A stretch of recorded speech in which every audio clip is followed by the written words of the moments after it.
Fala, galera do Corujão Vascaíno. Chegamos aqui hoje já com o nosso vídeo noturno, atualizando todas aquelas notícias gostosíssimas do Vasco da Gama. O Vasco estreou ontem no Campeonato Brasileiro, vitória de virada sobre o Santos, 2-1 em São Januário. Começamos bem o campeonato, né? É importante a gente fazer os pontos dentro de casa. São Januário acho que tem que voltar realmente a ser um caldeirão para a gente, né, como era no passado.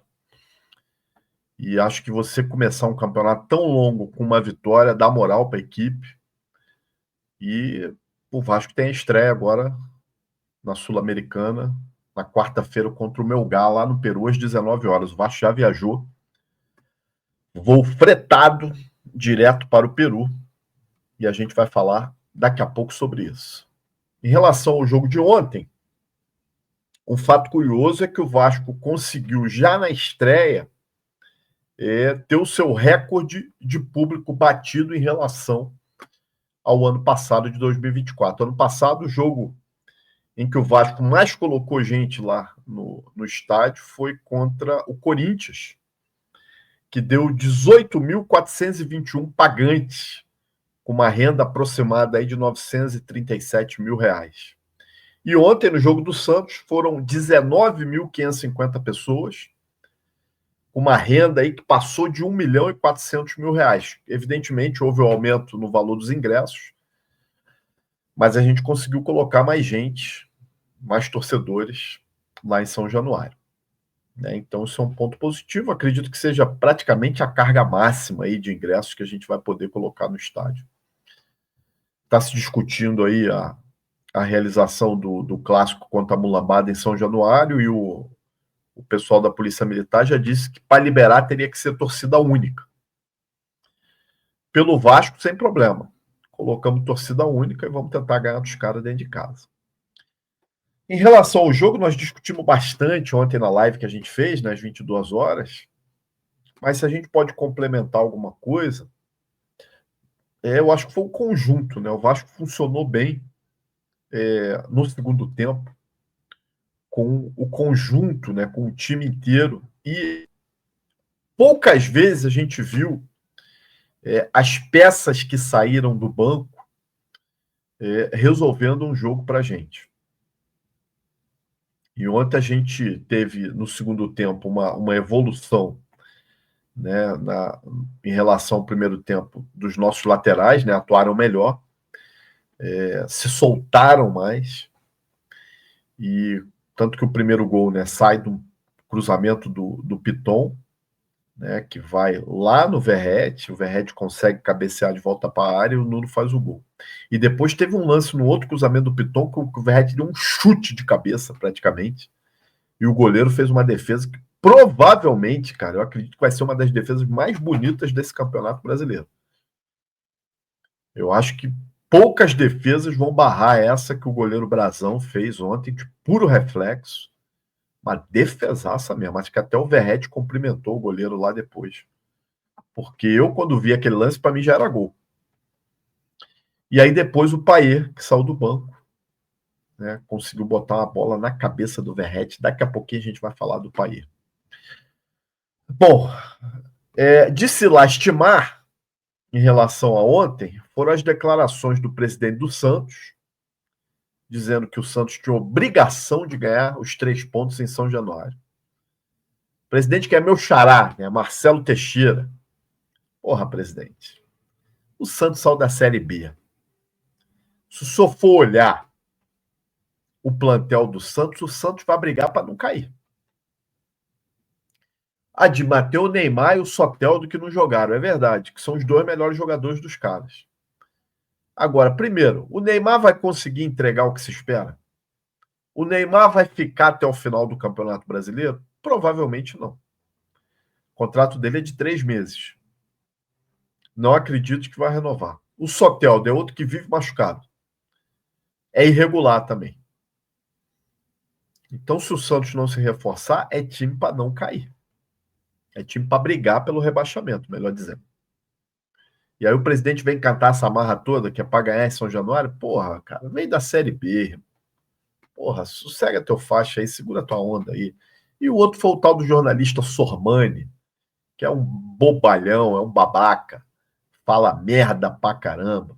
Agora ele assumiu o time dele, né? Santista. Aí vem pro canal dele, sei lá onde ele falou essas merdas, não sei se foi no canal dele, porra, rede social, sei lá o que foi. Falar que, porra, que o Santos não consegue ganhar do Vasco, vai querer ganhar de outros times. Porra, pelo amor de Deus, cara. Pra falar merda, fica calado, tá? Fica calado. É um jornalista, sabe? Porra, que não tem importância nenhuma, né? Que gosta de aparecer gritando aí nos programas. Porque opinião, se for na base da opinião, ele não tem. Na base do argumento, ele não ganha de ninguém. Enfim, mais um show da nossa torcida ontem em São Januário. Olha aí.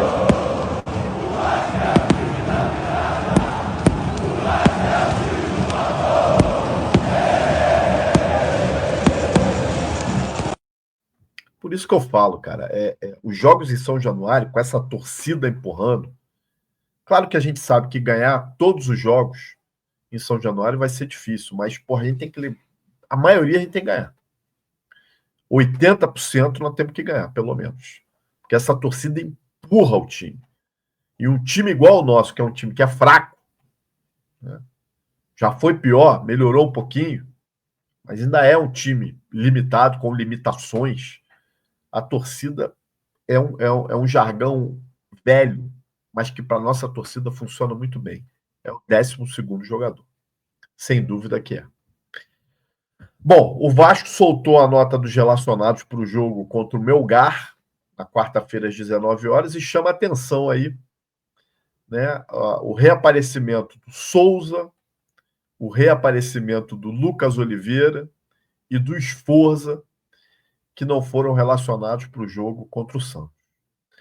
O Vasco está levando aí praticamente todos os jogadores que o Carille quer utilizar, porque tem jogadores aí que estão fora, o Maxime Domingues, que está indo para o time do Toronto, mas que está inscrito na Sul-Americana, o Maxime Domingues está inscrito, até porque o regulamento da Sul-Americana permite que você escreva 50 jogadores. É jogador pra caramba. Então o Maxime Domingues está inscrito, mas já está com a sua questão encaminhada lá para o Toronto. Né? Então o time é isso aí, agora resta saber de que forma, né, o Carille vai utilizar esse plantel aí nesse jogo contra o Melgar. Será que ele vai manter a formação que jogou contra o Santos? Será que ele vai poupar alguns jogadores? Eu, sinceramente, pouparia. Eu mudaria algumas peças ali. Deixaria, por exemplo, o Coutinho no banco. Eu, por acaso, poderia deixar aí o Paulinho no banco. Esses jogadores que estão voltando de contusão, ou que ainda não estão 100% fisicamente, né, de repente eu colocaria no banco o próprio Garré. De repente ele podia entrar com o Payet, podia entrar com o Tietê, podia entrar com o Ryan, no lugar do Garré. Né? Eu acho que para poupar, até porque nós vamos ter um jogo difícil contra o Corinthians, no próximo sábado, o Vasco vai direto do Peru para São Paulo, não passa nem no Rio. Então eu acho que o Vasco tem que usar de inteligência aí. Né? Eu não acho que o jogo contra o Melgar vai ser um jogo fácil. Né? Mas se você muda essas três peças aí, né? Volta a dizer o Garré, o Coutinho, o Paulinho, né? Colocando o Tietê, o Payet e o Ryan, eu acho que já dá um descanso para essas três peças aí que ainda requer um melhor preparo físico.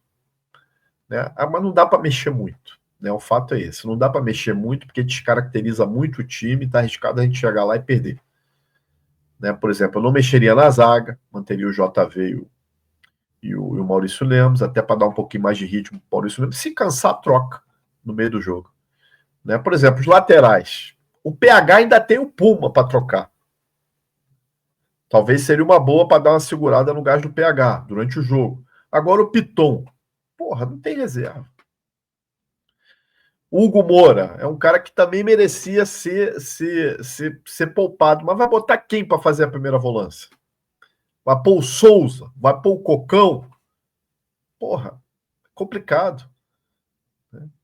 O Verratti, mesma coisa, é outro cara que deveria também ser poupado, mas vai pôr quem ali? Eu acho que pelo menos no primeiro tempo o Verratti tem que jogar para ver se de repente faz um gol lá, garante uma vitória. O Nuno é garoto novo também, né? Pode jogar. Depois bota o Lodge para correr lá, apesar que o Lodge tá tão sem gás que lá na altitude tá arriscado ele correr 5 minutos já cansar. Se aqui ele tá cansando, imagina lá. Agora, eu daria uma minutagem boa pro Paê amanhã. Daria uma minutagem boa para ele, né? Nós já vamos falar mais do Paê. Então, vamos aguardar aí como é que vai ser essa questão do Paê. Queria chamar a atenção, já que nós estamos falando da Sul-Americana, para esse jogador aqui, que é um dos destaques do Melgar, e é o atacante que provavelmente a gente vai ter que ter mais cuidado. O nome dele é Christian Bodacarra. Eu não sei se a pronúncia é exatamente essa. Christian Bodacarra.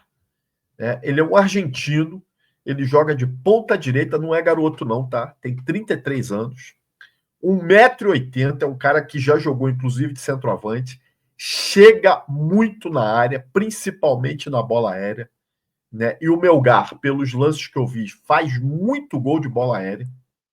Né? O Vasco vai ter que estar muito atento na quarta-feira, questão de escanteio, falta perto da área, né? Porque é um time que trabalha bem isso. Esse atacante ele tem dupla nacionalidade, né? Peruano, e ele é nascido na Argentina. Está avaliado em 375 mil euros, né? E é um jogador que foi revelado pelo Tigre, lá da Argentina. E aí passou por times menores, né, da Argentina, até chegar no Melgar. Ele, do campeonato argentino, né, lá no país da Argentina, ele não foi jogador de nenhum time que você possa conhecer aí.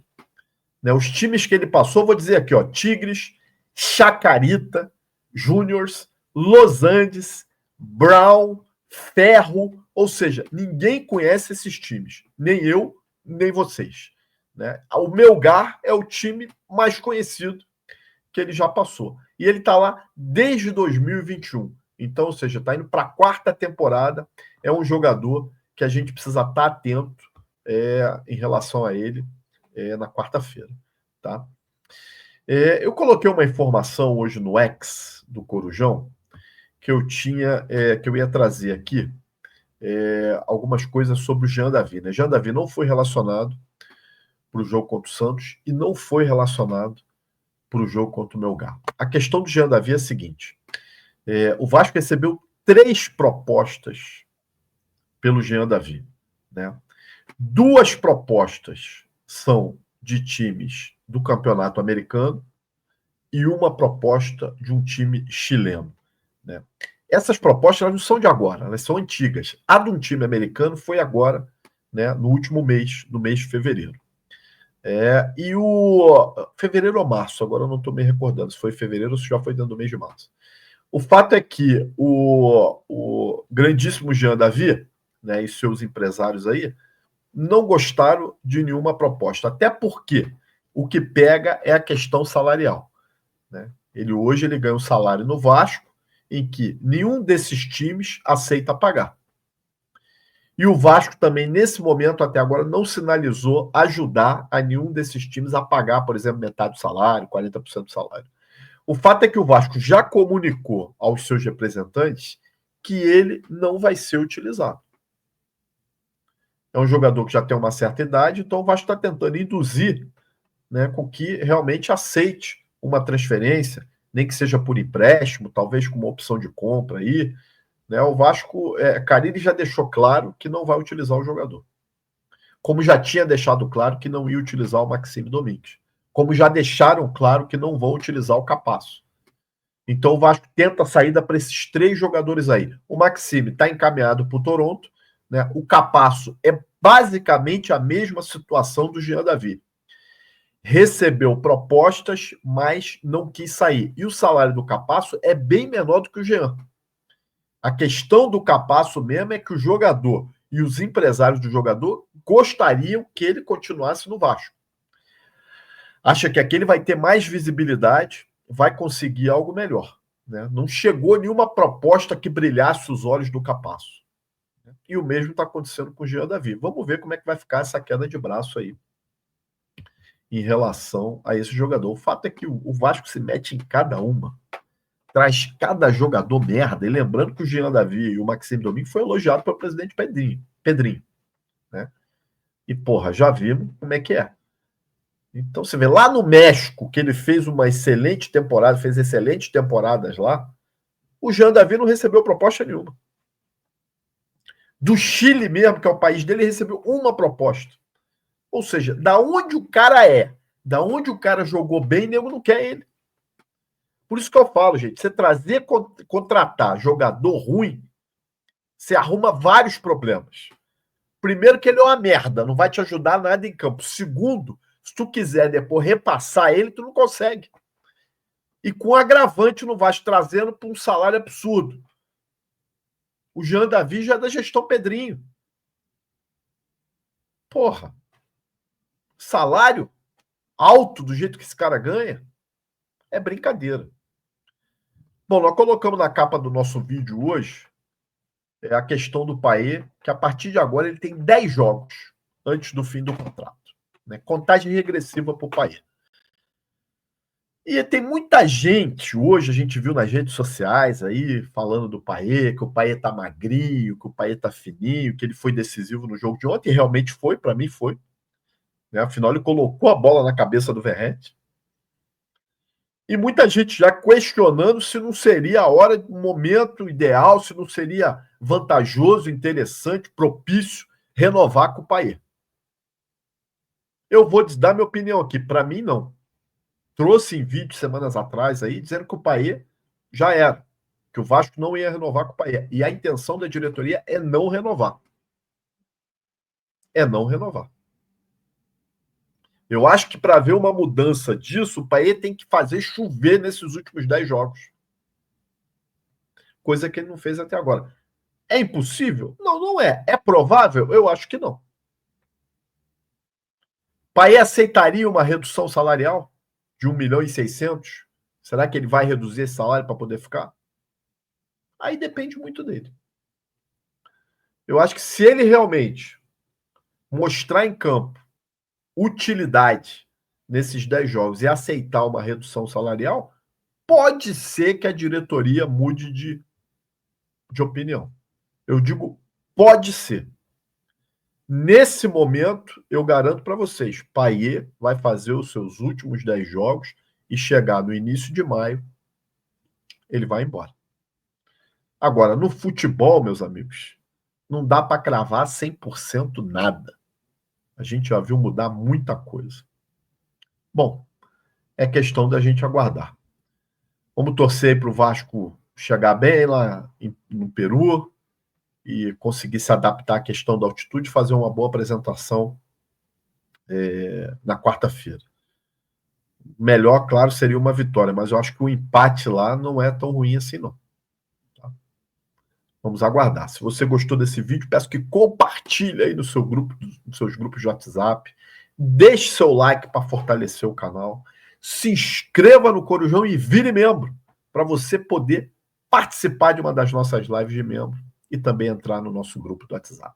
Um abraço, gente. Até a próxima.